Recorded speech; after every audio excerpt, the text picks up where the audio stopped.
Hello বন্ধুরা, দেখুন লঙ্কা আর নুন দেওয়া হয়ে গেছে। তেলটা অল্প করে দেব।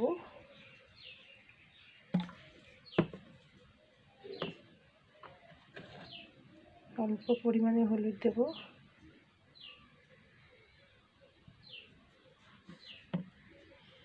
লঙ্কা গুঁড়ো দেব। অল্প জিরা গুঁড়ো দেবো।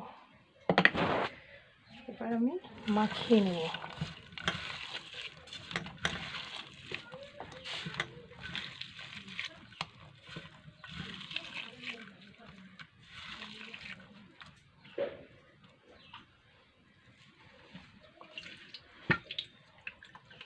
মাখানো হয়ে গেছে বন্ধুরা, দেখুন ল্যাঠা মাছটা দিয়ে দেবো।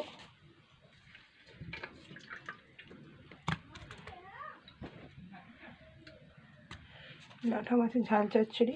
দেখুন বন্ধুরা, সাথে থাকবেন, মাখিয়ে নেবেন।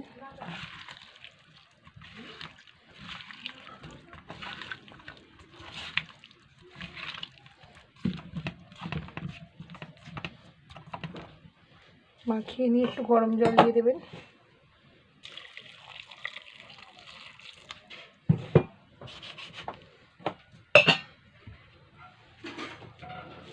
চাপিয়ে দিলাম। সুইচটা অন করব। ঢাকনা দিয়ে একটু ঢেকে দেবো 20 মিনিট।